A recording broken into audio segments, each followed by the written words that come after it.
Hi everybody, welcome to part 5b, the profiling of this runway. As you can see, everything within the boundary of this design has been flattened, and we got a couple of anomalies as well. So what we're going to do is we're going to profile the runway and try to remove all the anomalies. Okay, the first thing we're going to do is we're going to start MUX.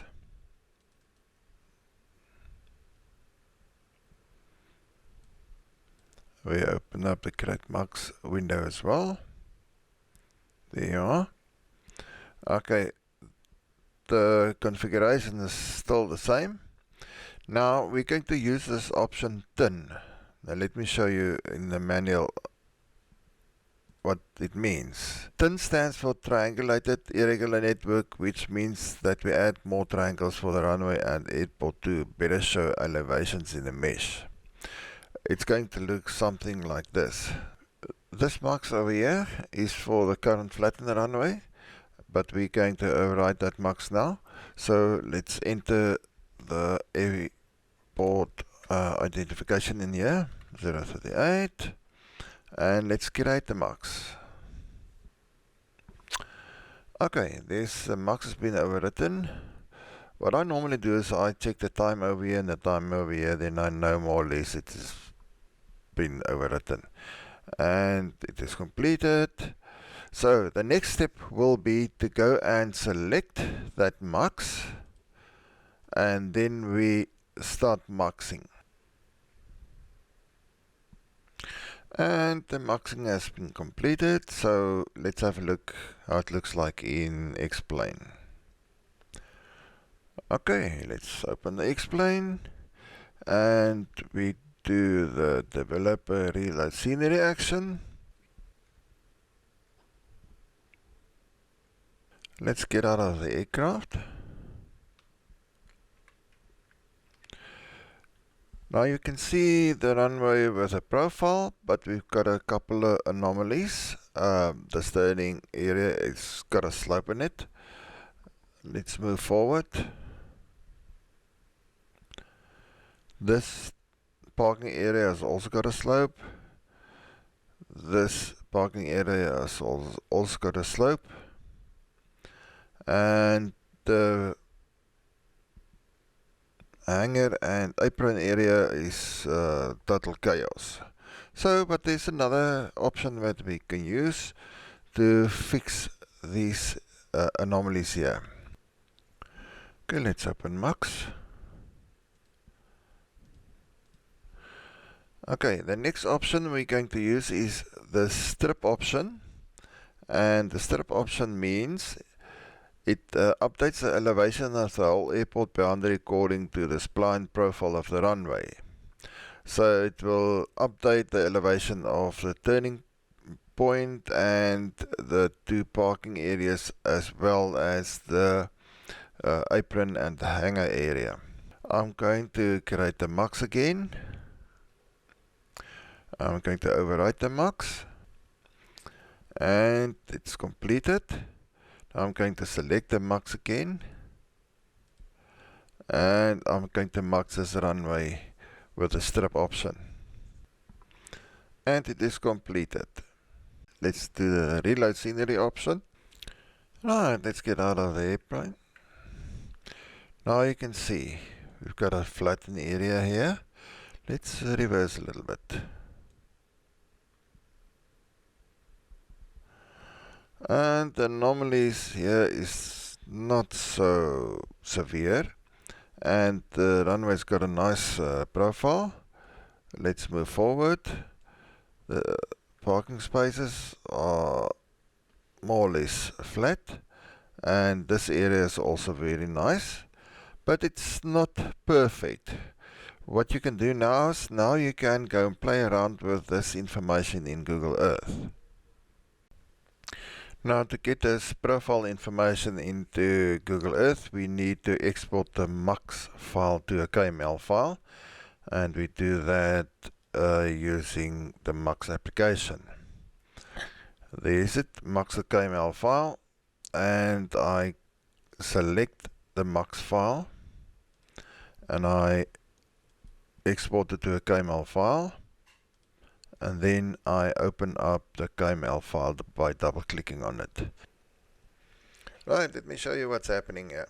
This red box is a working area for MUX. If you want to do something outside of this area, you need to change the coordinates. And the coordinates you can find in the MUX file. There it is, there's the coordinates.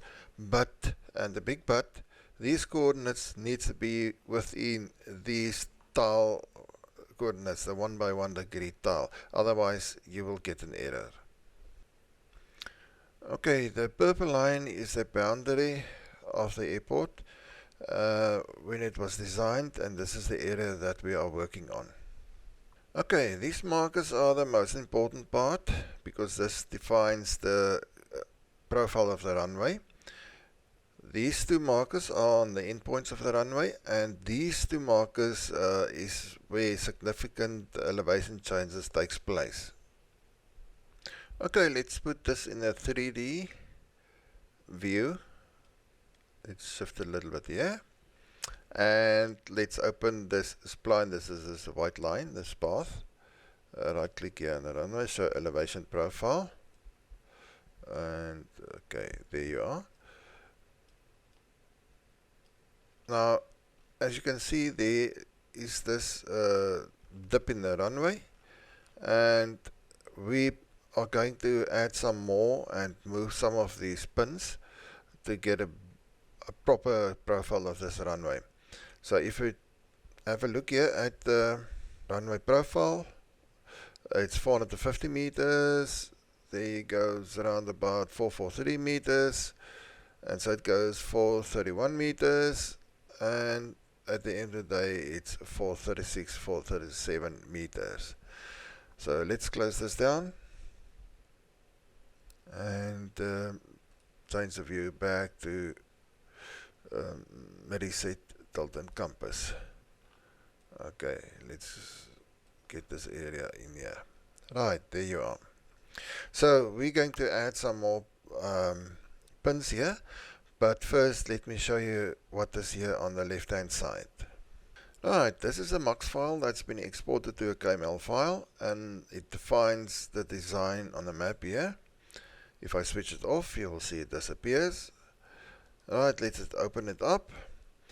There you got a thing called limited edges. That is a strip option that we used. And there is the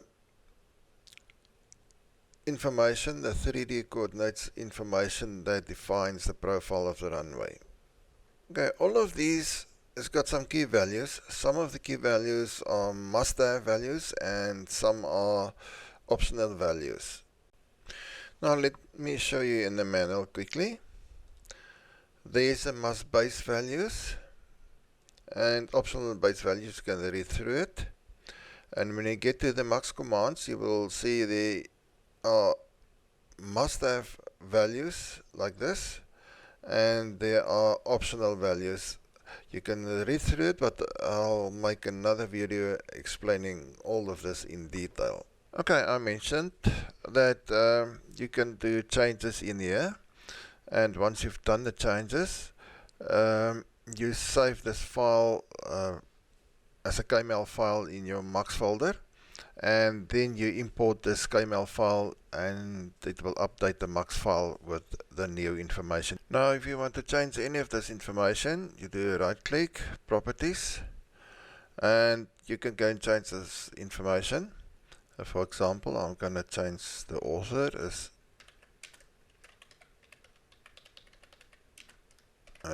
Pierre Gore. That's my name and that's my handle. Okay. Some of these you cannot change. If you have a look at that properties, you cannot change the area because that is contained within the MUX file itself. And this is the red box. That area is the red box here. Okay, let's have a look at this one. Properties. The edge limit 250. In my previous example, I changed that to, I think it was 400 to have a better smooth around the runway. This is the strip option that we used. Okay, let's have a look at this. and open the properties.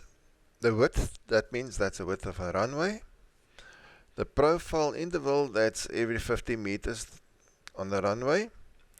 That is the underlying terrain file that's beneath the runway that you don't see. But if I change that width, it will show this terrain file within that total width. And we'll talk about default at the later stage. Close that down. And this is a 3D coordinates. You can do nothing here. And let's close that. And if you have a look at this one, properties, there is nothing there except for the coordinate values. And it will have a third value that is the elevation of this area over here, or that pin. Okay, before I close this down, there's all the MUX commands. I'll recommend to go through this. Try to understand. If you do not understand, go to the questions and answers forum and ask, and we'll see if we can help you. Max will be able to help you. I'm still a rookie in this, but in any case, go through the manual. I'm not explaining everything in here. So let's do this. I'm closing this down. I right click and I save place as, and do not save it as a KMZ, save it as a KML. There's a KML file, and I overwrite it,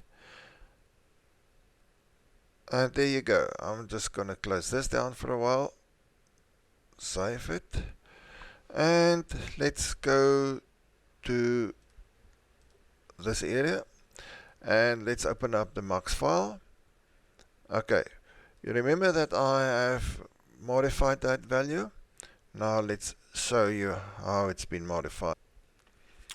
Now if you made a number of changes, you open up your MUX and you import that KML file, and it will recreate a new MUX file. There's a KML file. Open it up, KML to MUX, overwrite the old one, and if you open it up, there you will see the change that I made in Google Earth. Okay. Right, now we have to refine the profile of this runway, and that will in part 5C. See you guys there.